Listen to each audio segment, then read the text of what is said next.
Hello කොහොමද යාළුවනේ ඔයාලට ඉතින් කාලෙකින් තමයි ඔන්න වීඩියෝ එකක් ඔයාලට අරන් එන්නේ. ඒ වගේම තමයි දැන් ඔයා තම්බ්නේල් එක දකිනකොටම ඔයාට අයිඩියා එකක් එන්නේ නැති මොකක් ගැනද මේ තියෙන වීඩියෝ එක තියෙන්නේ කියලා. ඒ මොකද මේ පොඩි මිනිස්සයාට අන්න ආයෙත් chance එකක් තියෙනවා පික්මි 4 වරම් කියලා. ඒ කියන්නේ පික්මි true තමයි මේ ප්‍රෝග්‍රෑම් එක යන්නේ.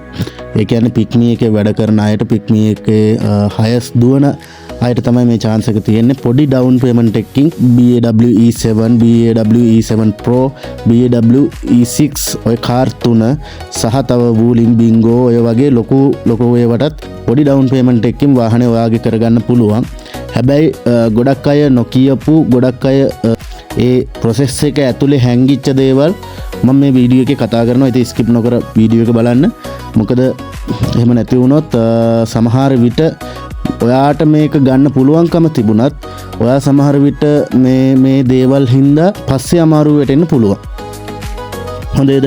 ඒ කියන්නේ මේ ගැරන්ටි සයින් කරනකොට සහ එතකොට මම ඩොකියුමන්ට් සයින් කරනකොට මමත් ඇත්තටම මේ පික්මි ට්‍රූ මේ වාහනේ ගන්න ගියා. ඒ ගන්න ගියාට පස්සේ එයාලගේ තියෙන ඇග්‍රීමන්ට් මොනවාද? එයාලගේ මෙන්න මේ විදිහයි මේ process එක යන්නේ. ඉතින් ඒක කරගන්න බැරි වෙන අය ඉන්න ගොඩක් අය. මම ඒක ඒ වෙලාවේ යාළුවා මට මම ඇග්‍රීමන්ට් එක ඕන ඇග්‍රීමන්ට් එකක් සයින් කරනකොට මම හොඳට කියවනවා. ඉතින් ඒ කියවලා බලද්දි තමයි මට ඒ දේවල් පැහැදිලි වුණේ. ඉතින් වීඩියෝ එක ස්කිප් නොකර බලන්න. ඒවා අනිවාර්යෙන් ඔයාට වැදගත් වෙයි. පික්මි ට්‍රූ හරහා මේ වගේ වාහනයක් ඔයාගේ ඕනර්ෂිප් එක ගන්න බලාපොරොත්තු වෙමින් ඉන්නවා නම්. ඉතින් මෙන්න මෙහෙමයි කතන්දරේ.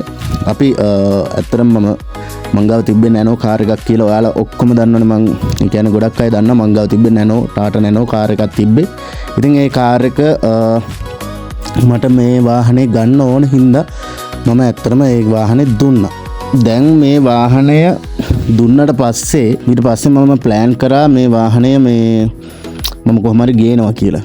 ඊට පස්සේ දැන් මම පික්මි ට්‍රූ හරහා මේ අවශ්‍ය ඩොකියුමන්ට් මොනවාද මේවා බ්‍රවුන්ස් එක ගිහිල්ලා කතා කරාට පස්සේ එයාලා මට කිව්වේ ඉස්සල්ලාම මට අවශ්‍යයි මෙන්න මේ වගේ පොඩි ඩොකියුමන්ට් ටිකක් මගේ ඉන්න තැන ලයිට් බිල් වතුර බිල් එතකොට ඕනර්ෂිප් ගේ ලයිට් බිල් වතුර බිල් එතකොට එයාගේ පර් ෂීට්ස් එතකොට ගැරන්ටර්ස්ලා දෙන්නෙක් අවශ්‍යයි කිව්වා.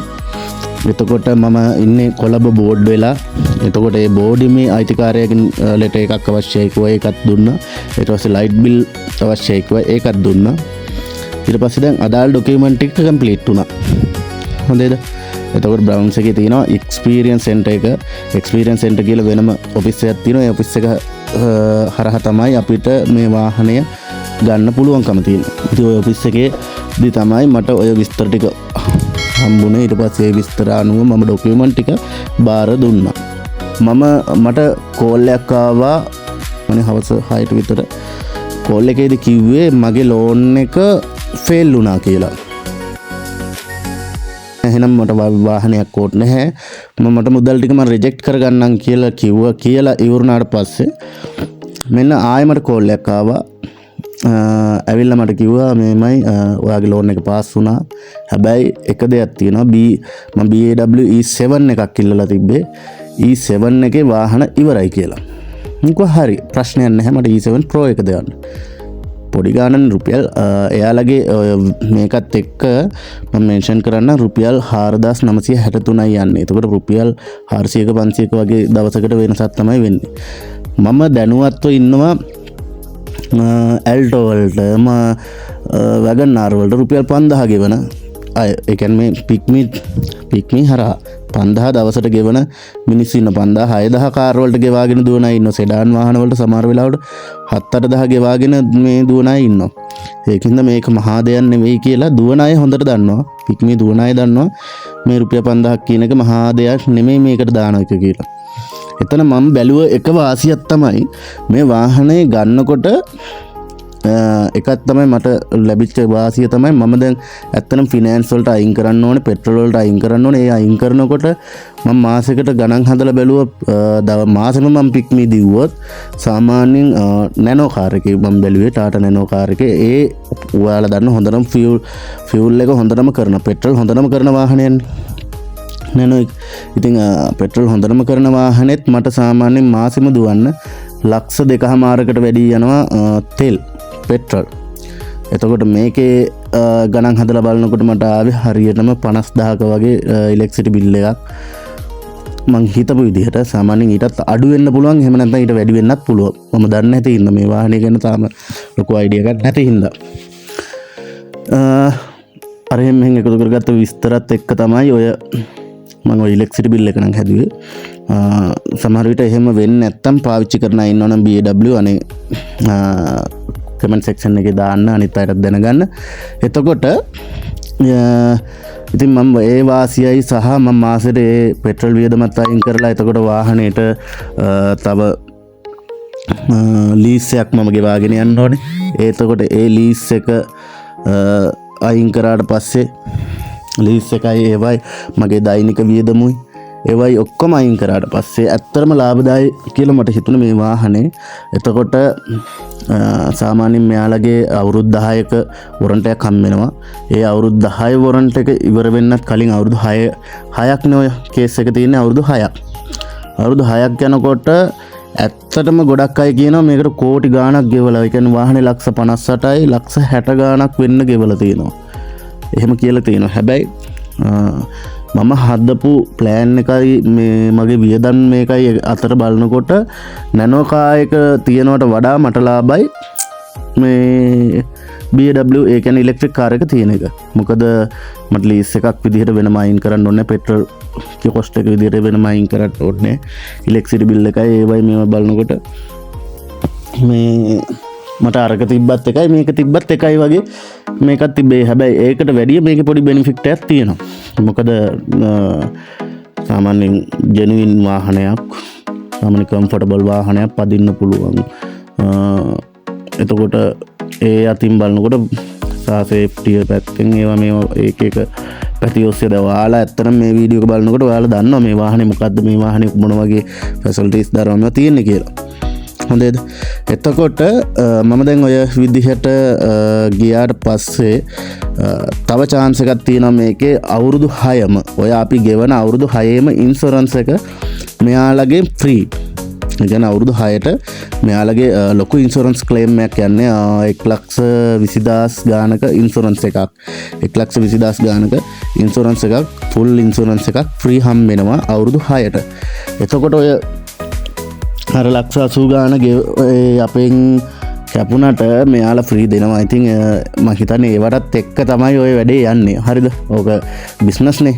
හැමදේම තැනම බිස්නස් තියෙන්නේ. සමහර විට ඔය එකත් එක්ක තමයි යන්නේ. ඉතින් අවුරුදු 6ම ඉන්ෂුරන්ස් එක ෆ්‍රී. එතකොට ආදායම් බලපත්‍රයේ රුපියල් 1000 ගාණක් යනවා කිව්වේ. ඒක අපි දෙන්න ඕනේ.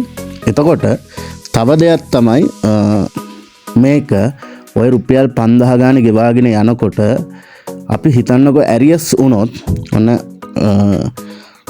මේ 5000 ගානේ ඇරියස් වුණොත් මේක මේ මම දන්නෙත් සයින් කරද්දි, ඒ කියන්නේ ඇග්‍රීමන්ට් සයින් කරද්දි ඩේලි රෙන්ටල් එකක් විදිහට මේ වාහනේ අපිට හම්බෙන්නේ. එතකොට ඔය එක 5000ක් ඇරියස් වුණොත් රුපියල් 500ක් වැඩිපුර දවසකට ඇඩ් වෙනවා.